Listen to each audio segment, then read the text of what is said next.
Live with CDP Sports Talk, a weekly sports and entertainment podcast sponsored by Barry Cullen Chevrolet. Live on YouTube, Facebook, Twitter, Twitch, and LinkedIn. And on audio via Apple Podcast, Google Podcast, Spotify, Anchor FM, iHeartRadio, Amazon Music, Radio Public, and TuneIn. Now, here's your host, Chris Palme.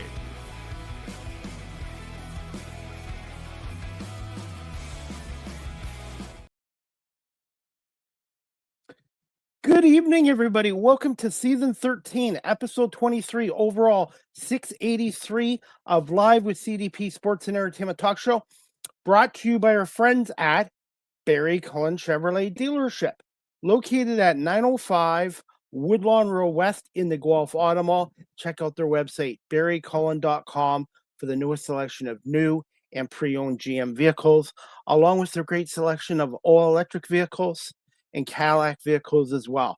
You can also call the dealership at 519-824-0210 and tell them Chris Palme sent you, or you can email them at info@barrycullen.com.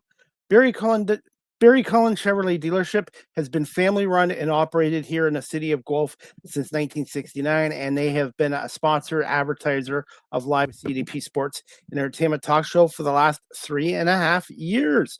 I hope everyone's doing well on this Wednesday, March 25th, 2026. It's a busy time of the year with March Madness, basketball, the NBA, the NHL, Major League Baseball starting up tonight, and of course, one of the best professional sports leagues around, the National Lacrosse League. They're getting close to the March to May playoff format for that league as well. And I'm excited to have my guest on tonight. It's his first appearance on our show. He's a native of St. Catharines, Ontario, and he played some lacrosse at the University of Guelph. And he is now a member of the National Lacrosse League's world champion Buffalo Bandits. He's a transition player, number 3, Thomas Whitty. Thomas, how are you? Good. How are you doing, Chris? Good. I forgot to do this with all my guests. What's that? Sorry? I always forgot to do that. The applause. It's a part of StreamYard, so I wanted to give you an applause.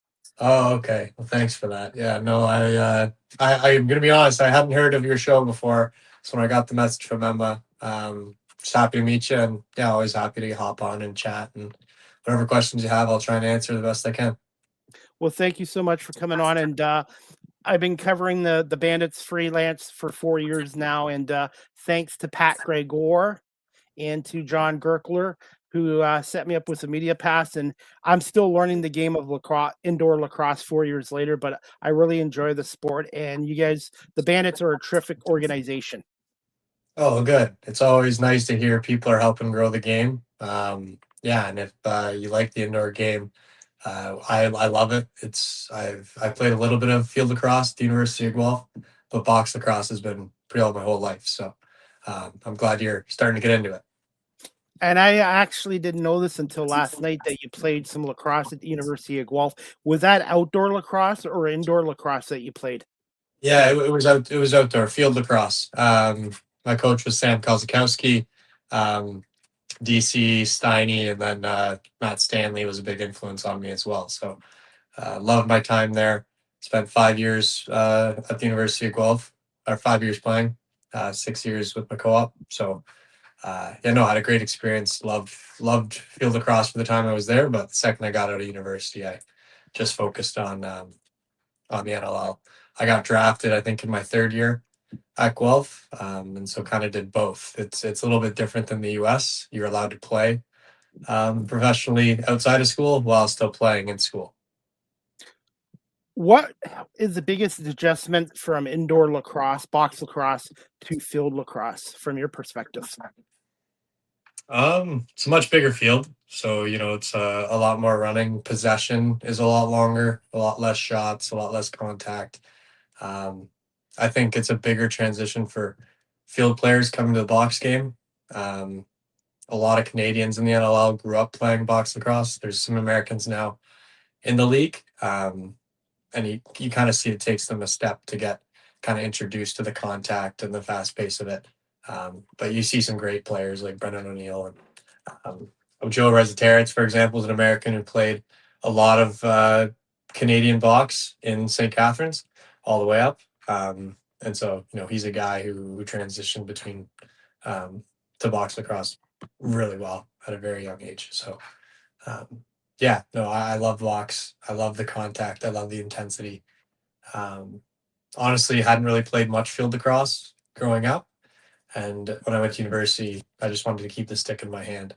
And they had a great coach there, Sam Kozakowski, who kind of took me under his wing. I met a bunch of great friends. You'll probably ask me about Rochester. I was there for a few years, and my roommate Mitch Ogilvy and I would drive from Guelph to Rochester. It's about a 3-hour drive. So love that experience. Also had a roommate Matthew Sykes, who played for San Diego, and another roommate Jonah Beam, who was drafted to Albany. Overall, your experience with the University of Guelph, how much did it prepare you for going to the National Lacrosse League, being drafted by Rochester in 2019? Yeah, I would say, Guelph played a role in it. Really, where I would say I found impact was playing through the minor system in the city of St. Catharines, as well as the junior A program. The athletics is what we're called. So I coached for a few years in St. Catharines trying to give back. And we hosted the Minto Cup last year, which is the national championship for box lacrosse. And yeah, I love Guelph, love St. Catharines. Guelph's expanded a lot. I know you said you're from there, right? It's Yes, that's where I'm from. Yes. the city has changed a ton in the last few years. While I was there was a whole bunch of housing developments going up and apartment complexes. And yeah, it's exploding. Lots of people. Absolutely. And I got my taste of broadcasting 6 years ago with the Guelph Nighthawks of the CEBL. And that camera work led me to doing Rogers TV as a camera operator for the Guelph Storm, which led to my podcast show and my talk show as well. Okay, cool. Hey, Thomas, you mentioned you did some coaching. How would you describe yourself as a lacrosse coach? And do you have any future plans of doing more coaching once your career is over with? Yeah, so I coached 2 years in a row, the U17 level, and I loved it. It's kind of that age where boys are starting to become men, and they're looking to kind of grow in the lacrosse world. A lot of those guys that I coached are now playing junior B or junior A in St. Catharines or other cities. And I would describe myself as a tough but fair coach. I push the boys pretty hard to give it their all. A team first mentality. You gotta, if you want to get something, you gotta give something as well. You can't just take all the time. And my goal is to make these kids fall in love with lacrosse, and if they love lacrosse, to find an even deeper passion for it. And I love lacrosse, and I hope that came through to them. We dedicated a lot of time together, both on their side, coming to practice all the time, and my side trying to build a practice plan that would make them better. We came second at provincials my first year, and then unfortunately we didn't make it to the provincial round in my second year, which was a big letdown. But yeah, I also am quite busy in the summers, which is why I stepped away from coaching. Definitely plan on getting back to it at some point, but I work and run my family business with my brother and my parents, so I'm quite busy on the farm and the winery in the summer. By the way, I was just at Niagara-on-the-Lake last summer for another job, and it's very beautiful, Niagara-on-the-Lake. And there's 140 wineries in that region? Yeah, there's quite a few wineries in Niagara-on-the-Lake. There's also a lot of wineries on the bench side, which is where I'm located. I'm very close to Lincoln, so 7th Street and West, just before Lincoln is where my farm is. So yeah, I'm not quite all the way to Niagara-on-the-Lake. It is a beautiful place. Old Town is lovely. Lots of shops and great vineyards and wineries up that way. But yeah, I would suggest for anyone coming from the GTA or even Buffalo, I'm very close to off the highway. Get off at 7th Street, come to 13th Street, and get 13th Street Winery for butter tarts, wine, salsa, whatever you need. In your opinion, Thomas, and we'll get back to lacrosse, what makes a really good wine? I love a very cool climate, fruit forward, red or white. We're known for Gamay. Pinot Gris, and traditional method sparkling. So Niagara is known for cool climate varieties, but Gamay and Pinot Gris are two of my favorite. I'm definitely going to have to pop by this summer as well. It's not that far from Guelph, maybe an hour, if that. And I have a viewer watching from Buffalo, New York. He has his own podcast show called the 716 Sports Blizzard Podcast. He's a huge Buffalo Bandit fan. He just wants to say hello, Chris, Thomas, go Bandits. And he might be at the game on the next home game with his sister, Sarah. Go Bandits. Thanks, Robbie, for watching.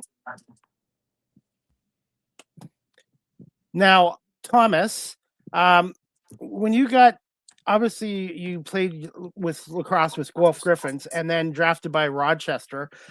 Just tell us about the experience in Rochester. Yeah, so I was drafted, I believe it was 35th overall in the 2019 draft. I was treated well while I was there. Dan Carey and Mike Hazen, Dan Carey being the GM and Mike Hazen being the head coach, brought me in. I believe at the combine I interviewed with 6 teams, and I don't think that Rochester was one of them. So I had very close ties with Ian Rubel of Philadelphia. He had coached me in junior A lacrosse in St. Catharines. And so I thought I might be going to Philly, but then Rochester scooped me up right before their pick. So 35th overall, and then it was a pretty big wake-up call. I think there was 11 first-year players on that team. We didn't do too well. That was also the year that COVID happened. So we got 12 games in. We were 2-10, so obviously not where we wanted to be. And then the season got cut short. So, you get into the league, get drafted, super excited, and then the world kind of falls apart. And then, 2 years goes by before you're playing again. So, I enjoyed my time there. The people of Rochester are very nice. Took care of me. I tried, I think, a couple garbage plates while I was down there, but definitely wasn't my meal of choice. Do you remember your first goal and who you scored it against? Oh yeah, my first and only goal, I believe, was against Calgary at home against Christian Del Bianco. I went up for I don't know why. I'm not like they list me as transition, but honestly, I'm more of just a straight defenseman. For whatever reason, I was up on the offensive end, and I believe I was setting a pick for Turner Evans, and I just slipped through and turned and caught and kind of scored a diving goal going to the net. So, yeah, it's pretty easy to remember because it's the only goal I've scored. So, did you keep the ball from that game, that goal? Yeah, I'm sure I have it somewhere in a box. In my room somewhere. Yeah, it's not on a mantle or anything, but somewhere. Hey, Thomas, I'm still learning the game even 4 years into covering the team, and I have an audience out here as well. Can you just explain to our audience a little bit on live stream and on audio later what a transition player is in the game of lacrosse? Yeah, so transition players are guys who, a lot of like face-off guys would be considered a transition player. But it's defensive or offensive players that go and will spend time in the offensive or defensive end, basically playing both positions.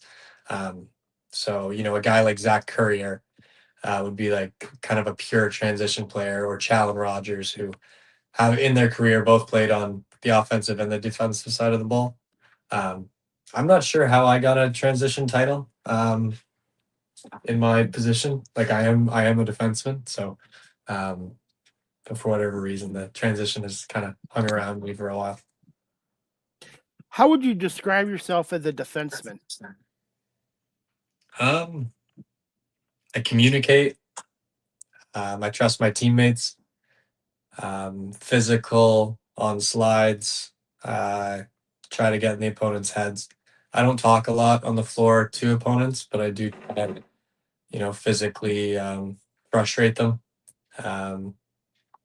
I try not to be, saying that our coach says is if you're not being noticed out there as a defenseman, that's a good thing, because you're only pretty well noticed when you either, go down and score, which is a good thing, or you get burned and guys are constantly going at you to go to the net. So, I'm not the biggest guy. I'm a little bit more wiry.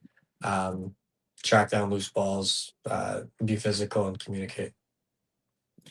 Can you tell our audience about the importance of loose balls, getting loose balls, and also face-offs? Obviously, you guys have one of the best face-off guys in the league in Connor Farrell, and also the loose balls. And before Dane Smith scored the tying goal the other night against San Diego, it was Kyle Buchanan or Bucky who managed to save that ball and get it to Dane Smith too. There's a lot of behind the scenes stuff to be successful in indoor lacrosse too.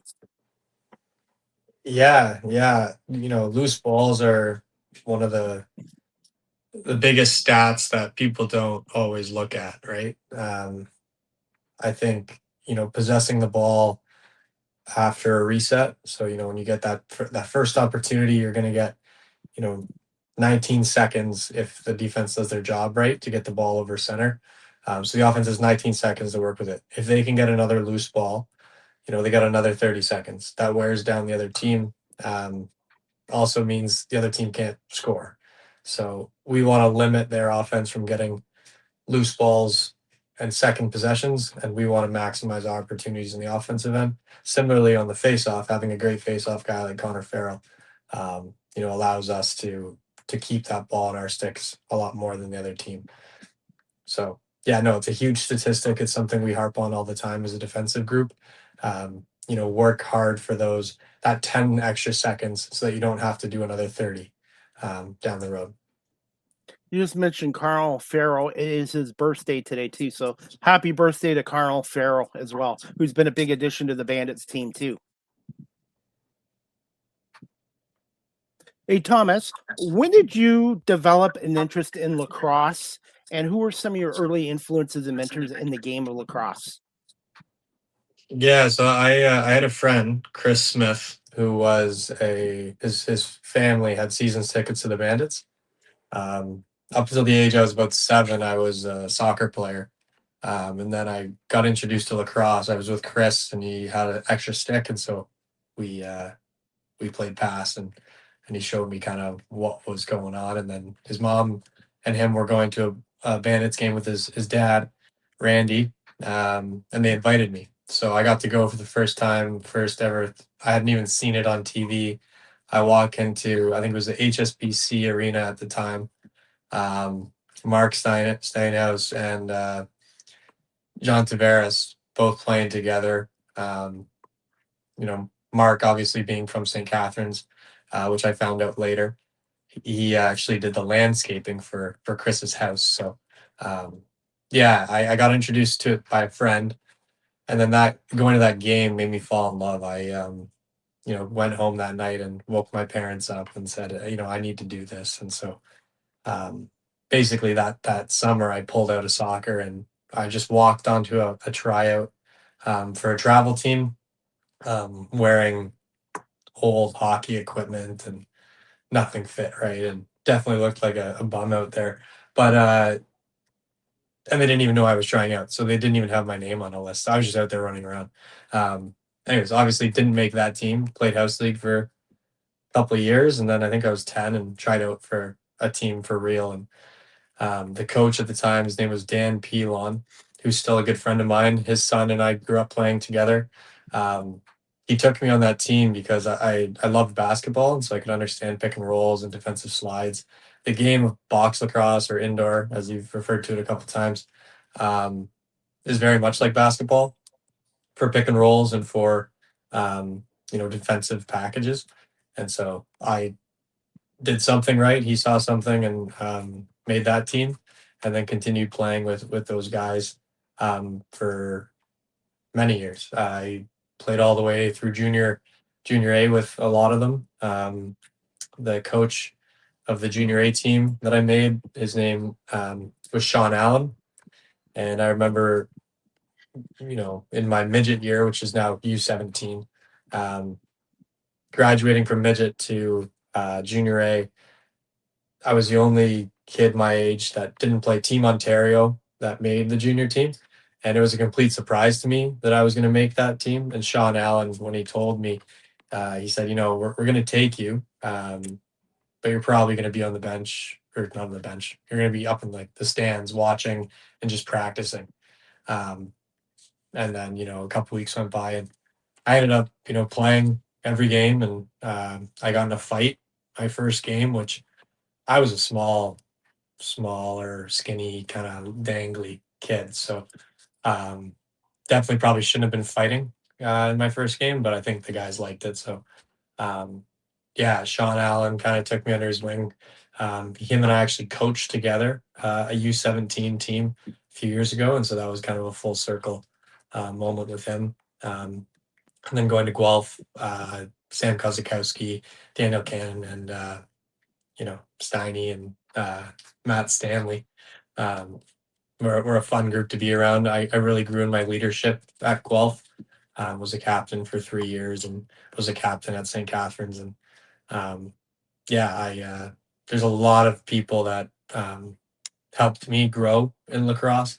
A lot of players that helped me: Owen Friesen, Keelan Pilon, Alex Simmons, who's also in the NLL. We played together. Sam Leclerc, Mason Kaminga. The list goes on and on of players that I love playing with. And then there's older guys too. There's Latrell Harris, Holden Garland, Alex Pace. There's a lot of St. Catharines in this league. Dan Coates, Ian Lord. I've had opportunities to play with all of them. So it's a very close world in lacrosse, and St. Catharines is even smaller.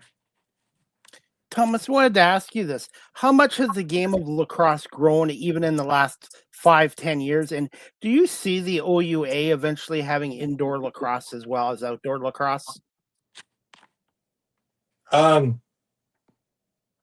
Yeah, I would say the university lacrosse game probably hasn't grown a whole lot. I don't see there being box at the university level. Most of the universities that have a field lacrosse team, so you're aware of like the Canadian University Field Lacrosse Association, which is separate from the OUA. There's been talks for years about lacrosse becoming an OUA sport, but it demands a large budget on each school to do that. There's also a lot of these teams are pretty far away from each other. I think a lot of it comes down to cost, and there's a few teams every year that are really good, and other teams do struggle. So, you need everybody on board, and I think there's a little bit of disconnect between each university for what they want to do. So, yeah, no, I had a lot of fun playing university field lacrosse, and we'll see what happens with it. I don't think there's going to be a box lacrosse league anytime soon for university in Canada. It's really a shame because I really enjoy it. I actually watch more of the National Lacrosse League now than I do the NHL because it's a combination, like you mentioned, of basketball, hockey, and a little football too. Yeah, and I say it's a little bit like basketball, or sorry, rugby, in a sense where the refs are kind of playing with there's a lot of discretion that the refs can make. So players have to work with the refs to figure out, okay, are they calling this every time? Are they letting this go? And I've played a little bit of rugby, and the quick starts and the game's very fluid. So a little bit of that too. Thomas, thoughts on being traded to the Buffalo Bandits in September of 2024 and just becoming a part of the Buffalo Bandits organization, along with John Tavares and Steve Dittrich, assistant coach and general manager? What was it like coming to Bandit land? Yeah, it was a lot of mixed emotion. Like I said, I loved my time in Rochester. I'd also just signed a 2-year contract with Rochester a few weeks before the trade. So I had, been working all summer to try and bring a championship to Rochester. So it was definitely a bit surprised to get traded. I let it settle for about a week, and then, Chugger reached out to me, and I'd say the other thing is that when you're playing against the Bandits, it's a very easy team to dislike because they're a winning franchise. They have the biggest fan base. It's also who I idolized growing up, and so when you see other people have success, it fuels you to want to have that for yourself. So, when playing against them, you don't like them. So, and they don't like you. So then getting traded to them, it's a funny experience. I walk in the room and Dane Smith and Steve Priolo and a bunch of the guys are there and just open arms, right? Everybody's friendly. It's, nobody's, and I was the same way. I was happy to be there. At the end of the day, Buffalo wanted me, and Rochester didn't.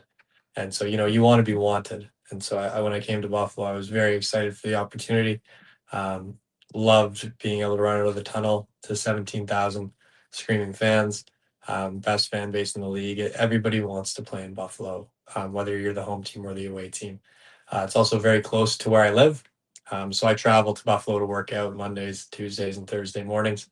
And yeah, it was a, emotional experience, but I ended up in a good place and obviously now a world champ. So was definitely thankful for the trade at the end of the day. How much of an adjustment was it for you coming from Rochester to Buffalo and fitting into the Bandit way, how John Tavares or JT has everyone play as a team? Yeah, I think there's a lot of leadership on our team. One with the coaches, also with the players. We're not a young group; we're a veteran group, and so the coaches put a game plan together. But it's on our leadership core on our team to do that, and we've got a bunch of great leaders. Top to bottom, Steve Priolo, Nick Weiss, Dane. Josh Byrne, Kyle Buchanan, Ian McKay, like there's a top talent of leadership on our team. And so, I'm not a young guy, but I'm a younger guy on the team. And playing with these guys is a great opportunity for me to learn. And coming to Buffalo, play hard, play to win, have the expectation in your mind that no matter who you're going up against, you got a chance. And no matter what the swing happens in a game, you're still in it. You saw that in San Diego this past weekend, down 4 goals with 5 minutes left. We're still dangerous. Who was your first Bandit teammate to welcome you to the team when you arrived? So Justin Martin and I played on Guelph together. He was a few years older. He retired this year. But I reached out to him when I got traded and said, "Hey, is there a group chat? Like, get me in that." So Marty got me in with the guys. But when I first got to the arena, I think it was Dane and Steve. That just happened to be the first guys I saw. So big hug and yeah. And Justin's late grandfather, Pete Martin, played for the Toronto Argonauts of the CFL and was a broadcaster for the Argonauts for many years. And I was able to meet the late Pete Martin before he passed away a couple years ago, too. Okay. Yeah, I know. I never got to meet him, but I've heard lots of stories, and I One of know. the best. Yeah. Thomas, I know we're getting close to 30 minutes. I just have a couple more quick questions to ask you. Is that okay? Yeah, go for it. I do this with all the athletes I interview on my show. Is there a story behind your number, which is number 3? Yeah, there is. There's a few different reasons. One, when I was growing up, religion was part of my childhood, and the Trinity 3. But also on a more funny note, my favorite basketball player was Dwayne Wade on the Miami Heat, and so number 3 for him as well. Yeah, and there's 3s in all sorts of life. I just always like the number. Yeah, so those are 2 reasons, but there's many more, but I'll leave it at that. Can you just tell us about the comeback win against the very good San Diego team that always plays Buffalo tough? And what were some of the turning points in the 9-8 win in overtime? Yeah, yeah, the game felt a little weird. I mean, like there was lots of penalties. The flow was different. I thought our defense was doing an okay job, and we were trying to make small steps to improve. We held them off when it mattered most. I'm sure there's a few that we want back, a few that didn't go in that we want back as well. But overall, I think defensively we were pretty strong. I think our offense, was trying to get the ball moving and guys get as many touches as they can. And I think we had lots of chances and it just didn't go our way for a period of time. But yeah, once we get going, I don't think there's anybody that can stop us. We have endless amounts of confidence, whether we're down, whether we're up. And yeah, I would say Joe Rezateritz getting his first goal was great to just see him, smiling and embracing that moment. And that loose ball by Kyle Buchanan in that corner, was a huge moment too. If we don't get that loose ball, the game's completely different. And then Dane finishes it off to tie it up. And then overtime, I think 3.5 minutes goes by, a few possessions both ways, and Dane with his signature dodge over the top. Burns, I don't know if it was Bradley or who it was, but yeah, it was a roller coaster of emotions. But yeah, it's why there's 60 minutes and you play right till the end. Not a single one of us thought we were out of that game with 5 minutes left and 4 goals down. We just needed one goal. You need one stop. You need one loose ball. You need one good hit. You need, everybody running to the bench. None of that changes until the final whistle goes. And I thought one great play at the end of the game, I think there was like 10 seconds left. San Diego had the ball and it was tied, and Matt Spangler made a great defensive play too. And it's little plays like that add up into a win. Yeah, little deflections like that, always keeping your stick in the lane. We're a bigger defense on height, reach, and it's very frustrating for offensive guys when you're playing defensively sound and good positioning and sticking to your principles and they still can't beat you. How important was this win in terms of getting the team is now on a 4-game winning streak and they're now 8-6. You guys are 8-6. Your number 6 in the standings. Obviously you want to move up even more, but just how big of a win was this one? Yeah, massive. I mean, the standings is a big part of it. That's a head-to-head matchup with the team that's on your heels. There's 18 games in a season and you got to win more than you lose in this league to make playoffs. So it was a step in the right direction, and all of us had fun winning that game. But you're not satisfied, right? You take it one game at a time, and this weekend's just as big of a game. I think we said when if you want to get 2, you got to get 1. If you want to get 3, you got to get 2. But if you still want to get 3, you still have to get the 1 that's ahead of you. So we're still hungry, and guys are peaking at the right time. Our offense is confident, defense is confident. Our goalie Matt Finn's had a great game in San Diego, and we're trying to build momentum going into playoffs. We started playoffs 4 weeks ago or 5 weeks ago, so we're just in playoff mode right now. For the Bandit fans that are watching our show on live stream or on audio, what's one fun fact about Thomas Whitty that the Bandit land might not know about you? Yeah, so I mean, my day-to-day life is a bit unique. I'm self-employed with my family. We own and operate a vineyard and a winery and a bakery and an art gallery and a restaurant in St. Catharines, Ontario. It's a beautiful property just over the border. We've been farming in Canada and in St. Catharines since 1908. So in 2 years, we'll be celebrating 130 years, I believe. So, wow. We're or 120 years. I can't do the math right now, but yeah, we're super excited for that. And I've got a dog named Fred, golden retriever. Yeah, the fun facts are come down to Niagara, visit me. I'm working here all the time. If you want to meet me, you know where to find me. Come get a glass of wine, wear your Bandits jersey, and I'll come over and say hi. What's your winery's website for our audience? 13th, 13th, then streetwinery.com. 13th Street Winery. I will definitely check that out, and I will visit this summer. And as we wrap this up, Thomas, just quick thoughts on Saskatchewan Saturday night, and what are some keys to a Bandits win from your perspective as a player? Yeah, we know they like to take chances early. They pull the trigger on shots whenever they feel like it. So we got to limit that powerful offense. Then we got to get to the net. We got to punch them in the face right off the bat. And we did pretty well against them last time, so we just got to keep that going.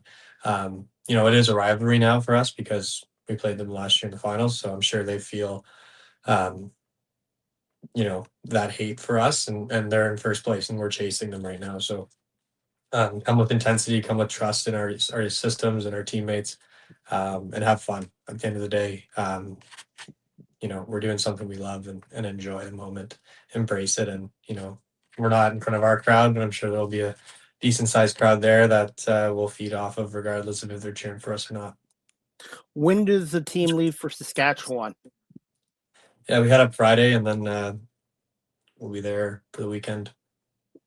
And who do you get the room with in the hotel? Who do they assign you with? My roommate's Paul Dawson. We were roommates in Rochester for a time, and we like our naps, and it's a pretty chill roommate relationship. We basically sleep a lot. And Thomas, we're going to wrap this up right now.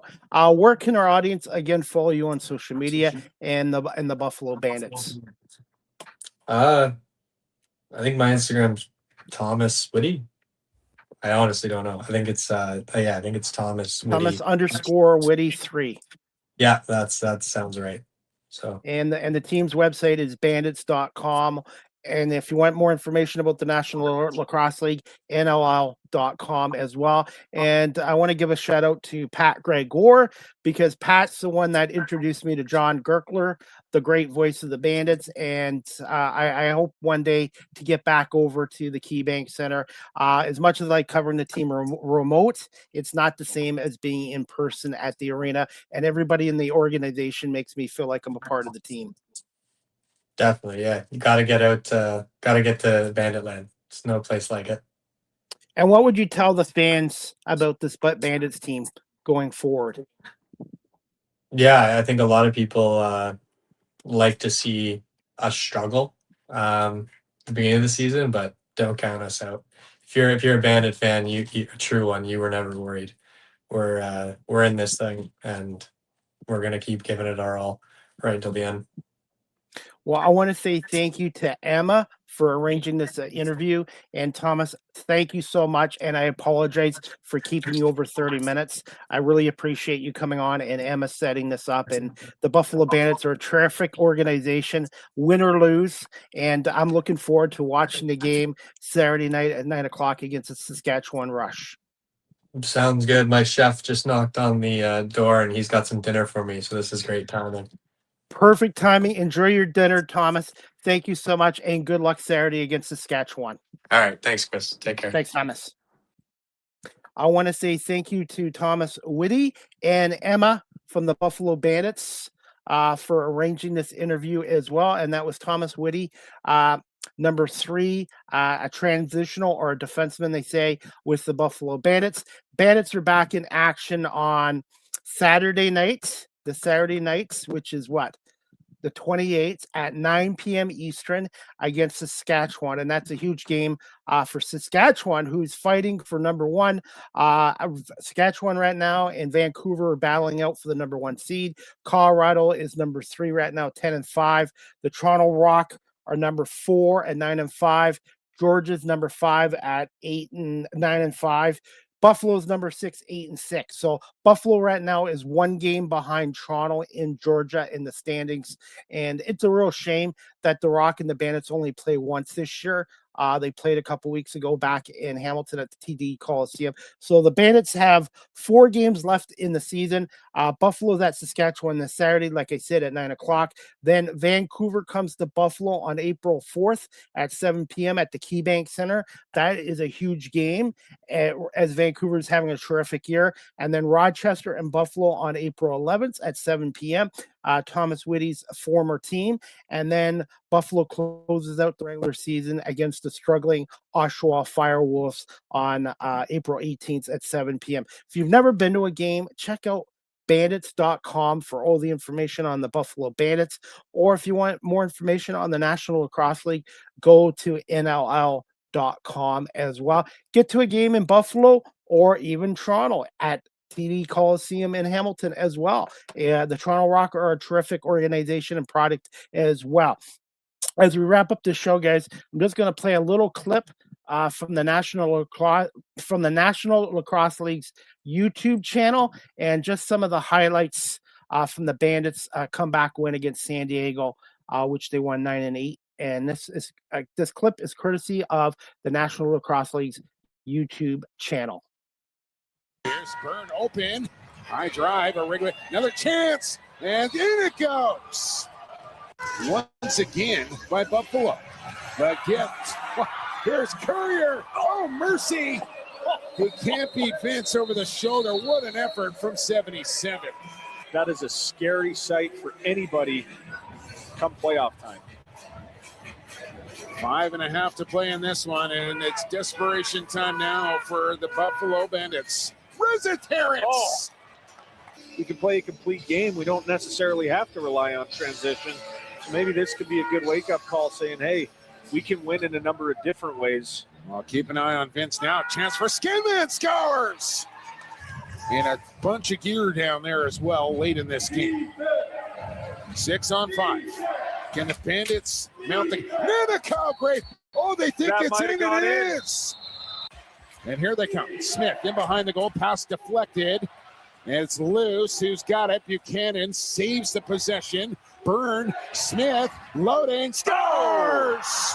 Top side, tried to pass off, it deflects into the corner, and San Diego is going to run out of time without a shot on goal, and we are off to overtime. Below the whistle. Let's play some overtime lacrosse. Dane Smith, final change to come, and it's Nanako, the late man. Smith into the middle, shoots, scores! Dane Smith wins it. That courtesy of the National Lacrosse League's YouTube channel, and a great Kitchener, Ontario native, Dane Smith, with 3 goals, 3 assists, 6 points in that game, and Josh Byrne as well. And anytime you have guys like Dane Smith, Josh Burns, Tahoga, Nanacote, Kyle Buchanan, In McKay, Matt Vince, Thomas Whitty, you have a chance to come back in any game. And the Bandits are now 8-6. They're on a 4-game winning streak. Big wins over Saskatchewan at home, Toronto, and the Rock too. And this Bandits team is playing really good lacrosse right now. They got 4 games left before the playoffs start, and they're just going to try to move up in the standings. So 1 quarter, 1 game at a time, and I'm looking forward to the matchup this Saturday night on the road against a very good 11-4 Saskatchewan Rush team as well. And besides, I have another announcement to make, guys. The next Live with CDP Sports and Entertainment Talk Show, brought to you by BarryCullen.com, is going to be Thursday, March 26th at 8 p.m. Eastern, 5 p.m. Pacific time, with special guest Chase Frazier, the former Buffalo Bandit, 3-time National Lacrosse League champion, and forward now with the Las Vegas Desert Dogs. Chase is going to come on and talk about his National Lacrosse League career with the Buffalo Bandits, winning a championship in the Premier Lacrosse League and winning 3 in a row with the Bandits, and in the adjustment into going to the Las Vegas Desert Dogs, who are in a fight right now for a playoff spot.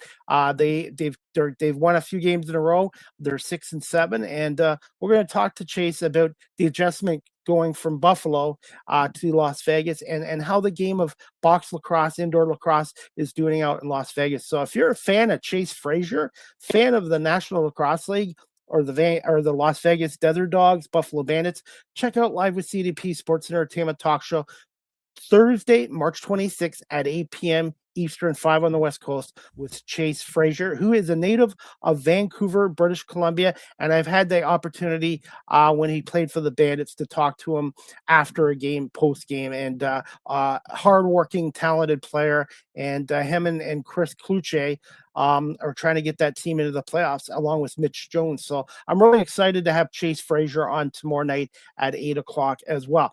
Before we wrap up this show, guys, again, you can follow Thomas Whitty on his Instagram page, Thomas_Whitty3, or if you want to follow the Buffalo Bandits team, bandits.com for more information on the team. As we wrap up this show, guys, the Cambridge and District Humane Society is having a fundraising event on Saturday, April 11th, 2026, from 7 p.m. to 11 p.m. at the Cambridge Newfoundland Club, located at 1500 Dunbar Road in Cambridge, Ontario. They're having a Prohibition Speakeasy fundraising event, 1920s theme.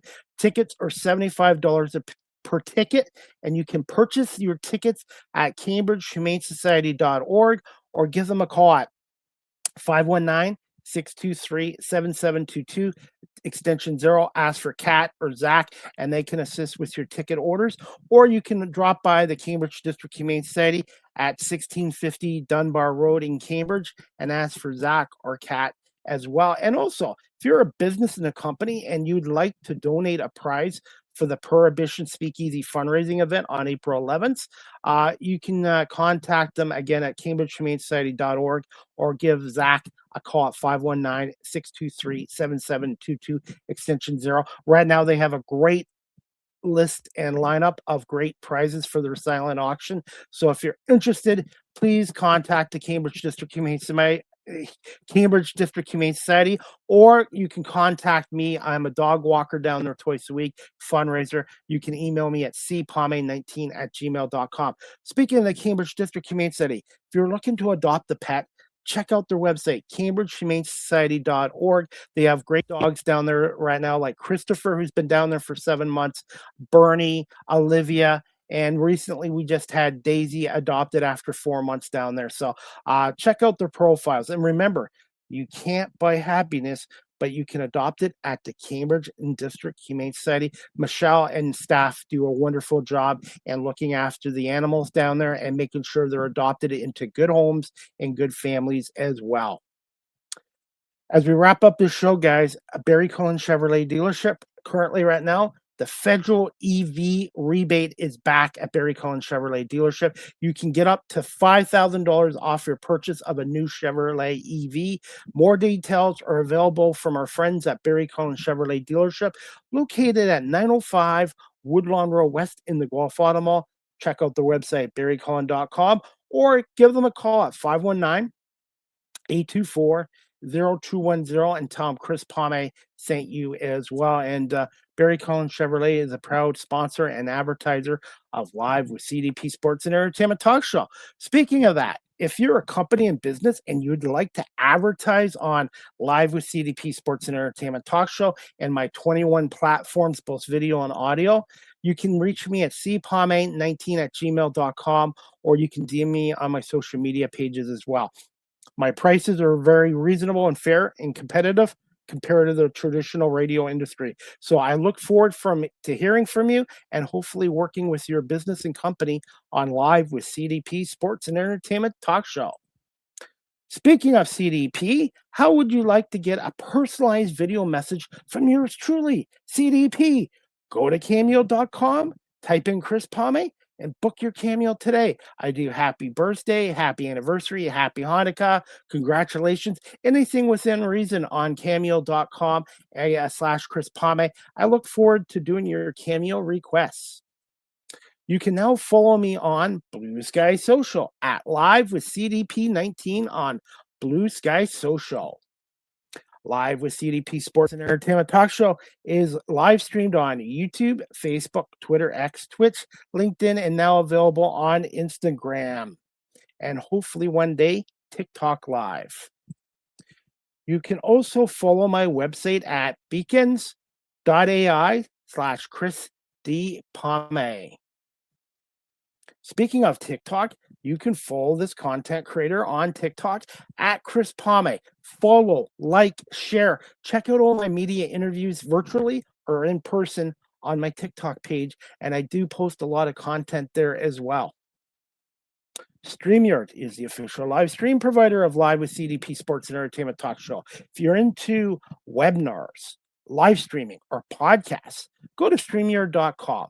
They have basic free plans, paid professional plans, or they have business plans for companies. You can contact them at StreamYard.com/sales department for more information on that. And yours truly has been with StreamYard for over 5 years now, and I give them a big thumbs up. So for your live streaming services, for podcasts or webinars, check out StreamYard.com. Live with CDP Sports and Entertainment Talk Show. Again, the audio version is on iHeartRadio, Amazon Music, Spotify for podcasters, Apple Podcasts, Breaker, Pocket Cast, Spotify, Castbox, LinkedIn, Pandora, Tuned In, YouTube Music, and Good Pods. Please remember to subscribe, like, and share. Finally, guys, you can email and contact me at Live with CDP Sports and Entertainment Talk Show at cpame19@gmail.com. Any comments, questions, suggestions, feedback would be greatly appreciated. And also, if you'd like to contribute to my YouTube channel and you like my talk shows and my media work, I'm on PayPal. PayPal.com at Chris Pame. cpame19@gmail.com or type in Chris Pame. If you'd like to support my YouTube channel and my media work through PayPal or through booking a video with cameo.com/Chris Pame as well. And finally, guys, you can follow me on Facebook, Twitter, X, Instagram, LinkedIn, Threads, Blue Sky, everywhere except Snapchat. And also make sure you subscribe, like, and share to my YouTube channel, Chris Pame, Live with CDP Talk Show. I am now only 190 subscribers away from monetizing my YouTube channel. So let's get Chris to 100. Let's get Chris to 1,000 subscribers. I'm currently at 810, so I need 190 more subscribers. And by the way, I have a lot of content there, over 4,200 videos, and I also have a YouTube Shorts video too. So if you don't have time to watch my full media work shows, I do have a lot of short YouTube Shorts as well. So again, check out my YouTube channel, subscribe, like, and share, and that's about it. I want to say thank you to you, the audience, for watching this show on Facebook, LinkedIn, YouTube, Twitch, Twitter, X, and Instagram. And thank you so much to my audience listening to this show on Apple Podcasts, Spotify, iHeartRadio, Amazon Music, Good Pods, and wherever podcasts are available. And I want to say thank you to Barry Cullen Chevrolet Dealership for sponsoring and advertising on Live with CDP Sports and Entertainment Talk Show, which means a lot to me. And again, I want to say thank you to Emma from the Buffalo Bandits, who's in charge of the media communications for the team, for arranging this interview tonight with defenseman transition player Thomas Whitty for coming on as well. So thank you to Thomas Whitty and Emma from the Buffalo Bandits. And again, the Bandits are back in action Saturday night, 9 o'clock. And looking forward to that game against Saskatchewan and Buffalo. And we got some sports before we wrap this up tonight. We've got Major League Baseball opening up tonight. The New York Yankees taking on the San Francisco Giants. They should probably be in the second or third inning in right now. And the Detroit Tigers open up their regular season Thursday, tomorrow, March 26th, 4:10 East time, 1:10 on the West Coast. Tarek Skudrow and the Detroit Tigers will open up their regular season, their 2026 season, against those San Diego Padres. And for NBA tonight, we've got the red-hot Atlanta Hawks taking on the Detroit Pistons and Jalen Duren tonight, a 7:30 tip-off at Little Caesars Arena. At last count, Atlanta was up 40-33 in the second quarter over Detroit. The Pistons are trying to win their 53rd game of the season. They're still without Cade Cunningham, collapsed lung, and we're not sure when he'll be back in the lineup. And Isaiah Stewart should be getting close to coming back as well. So Pistons and Hawks tonight. And again, the Tigers are opening their season on the road in San Diego tomorrow at 4:10. And that is about it, guys. Again, I'm looking forward to my next show. Thursday, March 26th. That's tomorrow night, 8 p.m. Eastern, with three-time National Lacrosse League champion Chase Frazier, who's now a forward with the Las Vegas Desert Dogs. So again, if you're a fan of Chase Frazier, fan of the NLL, fan of the Las Vegas Desert Dogs, check out Live with CDP Sports and Entertainment Talk Show tomorrow night as well. And if you have a unique career and story you'd like to share on Live with CDP Sports and Entertainment Talk Show, or the Small Talk Podcast with Marlene Sharp and myself, please email me at cpame19@gmail.com. I hope everybody has a great night. Enjoy the games, especially baseball being back. And we'll see you back here tomorrow night at 8 p.m. Eastern with Chase Frazier from the Las Vegas Desert Dogs. Have a good night, everybody, and thanks for watching and listening to Live with CDP Sports and Entertainment Talk Show, hosted by Chris Pame and brought to you by the folks at Barry Cullen Chevrolet Dealership.